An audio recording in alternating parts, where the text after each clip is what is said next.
You're listening to the Family Podcast from PursueGOD.org.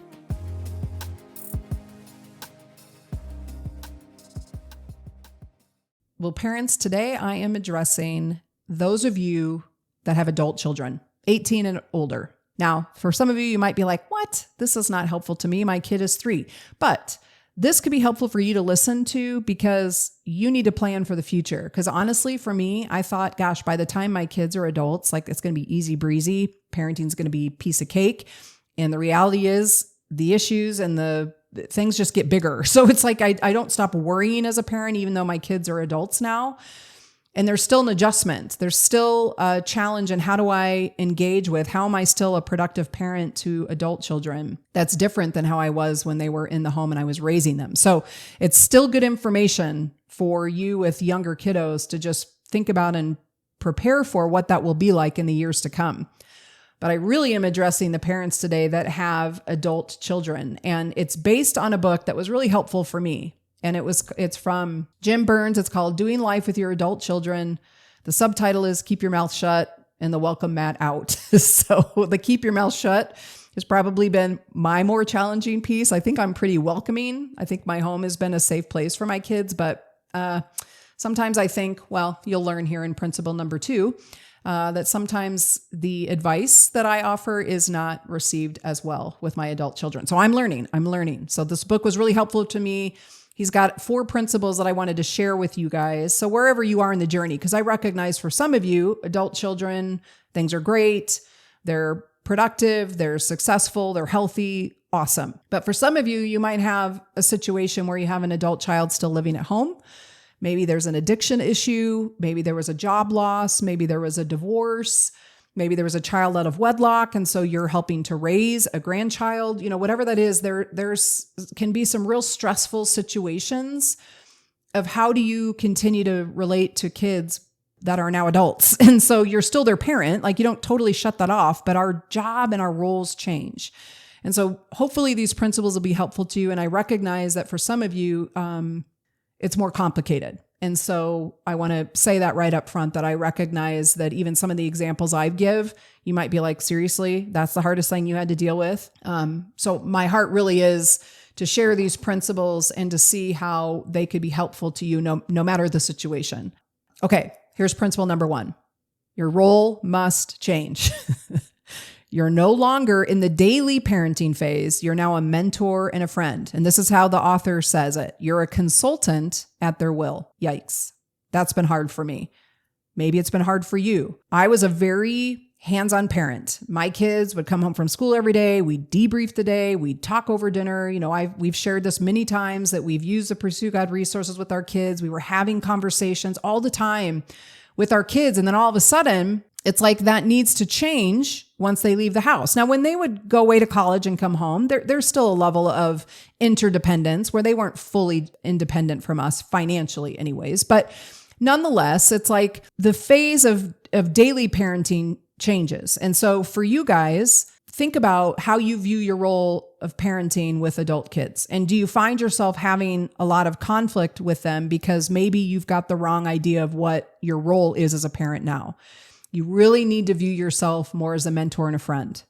You really need to start to see yourself more of a consultant, right? Because maybe you've experienced this. If you continue to speak to your 22-year-old that might be living at home like you did when they were 12, like go take out the garbage or go clean your room, it doesn't land the same because your kids are supposed to want to be independent. And for whatever reason why they're home, there might be some reasons or choices that they've made. But generally, as far as preserving the relationship with your adult children, you need to recognize, don't continue to parent like you did when they were young. Recognize that your job as a parent now is to be more a mentor and a friend. So that's going to change your approach. It's going to change the tone that you come to.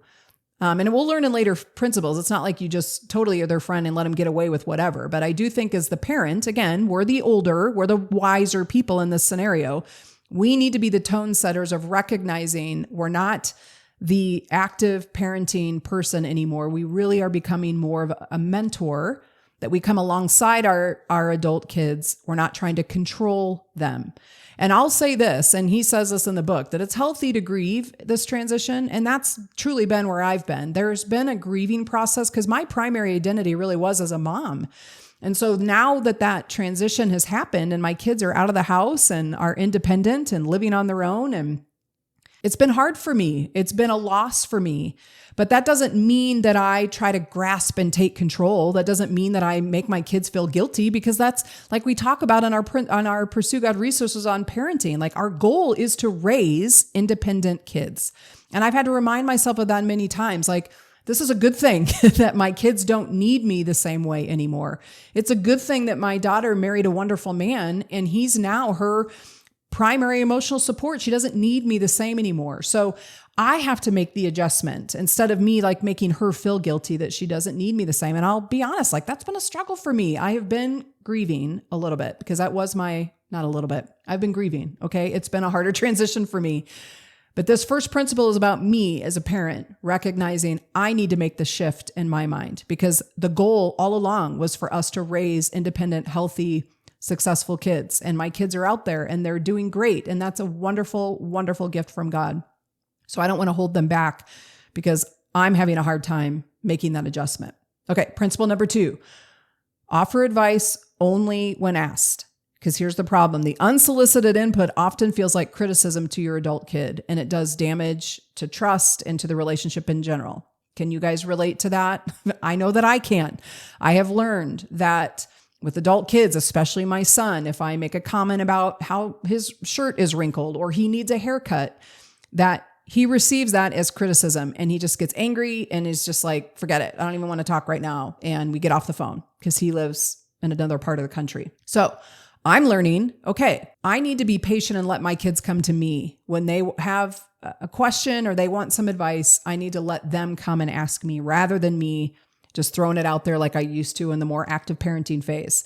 James 1:19 says this, be quick to listen, slow to speak, and slow to become angry. That's kind of a life verse that I'm trying to learn as I relate to my adult kids, because I've learned the hard way that when I just kind of put it out there, they take it as criticism. So again, if our goal is to still have a healthy, good, strong relationship with our adult kids, again, parents, we have to adjust to how we approach advice. And it really needs to be more about them coming to us, right? Remember how the author called us a consultant. They need to come and consult us rather than us just offering unsolicited advice, because it's just going to create tension in the relationship. Principle number 3, focus on helping them become dependent. If you do have adult kids living at home, maybe have made some poor choices, maybe have an addiction issue, maybe lost a job or a marriage fell apart, whatever that is, focus on helping them to get back to that place of independence. So this is what I was saying earlier. It's not like you just become their friend and they get away with whatever they want. No, if they're living in your home, talk about expectations, talk about, how they can be productive in the home, helping with chores or whatever. Help them come up with some financial goals and some timelines. Like, be honest, like this isn't a lifelong thing that you continue to live in our home. But the reality is, with the way the economy has been going, a lot of kids, even they have good jobs, they just don't have enough money to pay for rent or a house right now. So it can get real complicated real fast when the adult kids are living in your home, where you could get resentful because they're not doing things the way you want. They get resentful because you're treating them like a kid. So the best thing to do in principle 3 is your thought as the parent needs to be, how can I continue to support them towards independent living, recognizing that there might be some extenuating circumstances that's sometimes even out of their control of why they needed to come back home, but be productive in helping them set goals and expectations and responsibilities. That's certainly your right if they're living in your home, that they follow certain rules. And if you guys can agree to them up front, then you don't have to keep battling that every time. Or you have expectations, you don't express them, and then you get angry, and then they're like, I didn't know that's what you wanted. So it's best that if you have adult kids living at home, to just be clear, honest in expectations, have responsibilities, set some goals and timelines of how that would change moving forward. And then the last principle is this: be a peacemaker and a legacy builder. I love this. This is going to be good for me, thinking more future. Instead of like focusing on what I feel like I've lost in some ways, it's what am I looking forward to? So here's what the author means by that. If your adult children are married and they've got, in-laws, don't be the in-laws that cause stress for your kids. Be sensitive to those dynamics. Don't have expectations that put a lot of pressure on them, like around holidays or vacation plans. Be flexible and joyful. And he says, invest in your grandkids spiritually and emotionally. Like really think about being the kind of grandparents that spend time with grandkids. You're sharing Jesus with them. You're praying over them. And you're like a gift to your kids that your grandkids want to come spend time with you. That's what I'm going to be focusing on moving forward. So that even though my role with my own kids has changed, hopefully I'm going to have the addition of grandkids that I can be just invest in them like I invested in my kids, but I don't have the same pressures of being the actual parents. But also because this was important for my husband and myself. Like we had a lot of fights early on in our marriage because we were both trying to make our parents happy. So if you want to have a good relationship with your adult kids, be a peacemaker. Don't create stress. Don't put guilt on your kids because they're spending more time with the in-laws. And I recognize that's hard. And you might have in-laws in your life that are super demanding and not fair. But I think your job as the parents to the adult kids is to just be a support to them, be easy breezy, don't add to it, and just help them navigate that and pray that, they'll figure out the boundaries they need to create with the other family in time. Okay, so those are the 4 principles. Our role is changing. We're more consultants now. We have to make that adjustment if we want to have a healthy relationship with our adult kids. We can't offer unsolicited advice. If you do have adult kids living at home, really focus conversation and expectation so everyone can be on the same page so you don't have to be fighting or getting irritated with each other all the time. And then look to be a peacemaker and a legacy builder. And again, I just want to say to those parents who are dealing with a real complicated situation and maybe feeling a little hopeless, like, is this going to change? And how can I send my kid out who's battling addiction? They can't afford, they'll be on the streets, whatever. My encouragement for those parents is just to pray and trust that God will provide and protect. Look for mentors that could maybe speak some harder truth into your adult child's life that maybe they're not receiving from you, whether that's someone from church or a neighbor, an aunt and uncle, or a family friend. And just really pray for God's provision, that your job as the parent is not trying to control the situation because it's just not going to work, but just relinquishing control and just saying, God, we need you to step in here. We need resources. We need help. We need guidance and wisdom. And for those of you that maybe would say, oh man, I've kind of messed up on some things. My relationship currently isn't great with my adult kids. Be honest with that with your kids. Go talk to them. Say, hey, listen, I just recognize, I think I've had a hard time making the switch in my mind. That's on me. That's not on you.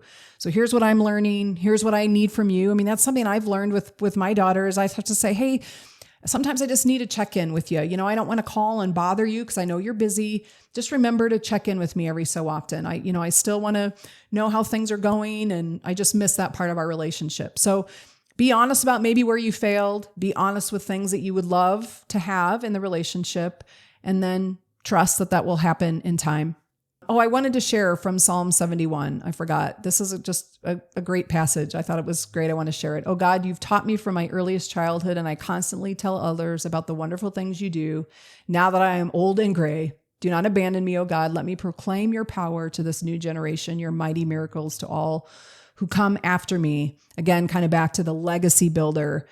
Like, be ready to share Jesus. Be the aroma of Christ to your adult kids, to their spouse, to the in-laws, and be the aroma of Christ, and just build a relationship with your grandkids where they know who Jesus is. If they don't get it in their home with their parents, that they get it from their grandparents, and just share with the next generation, and just see your role now is more about the next generation and having a part to play in that, rather than just being stuck grieving what you've lost maybe in relationship with your adult kids. I hope this was helpful. Use those questions, talk about it with someone in your life, and we'll just continue to grow. I mean, parenting is the hardest job in the world, even parenting, or at least learning how to navigate the changes and dynamics with adult kids, and just pray every day for God's grace to do it.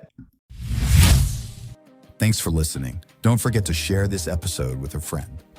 Find more resources to talk about these topics with your small group, family, or mentor on PursueGOD.org.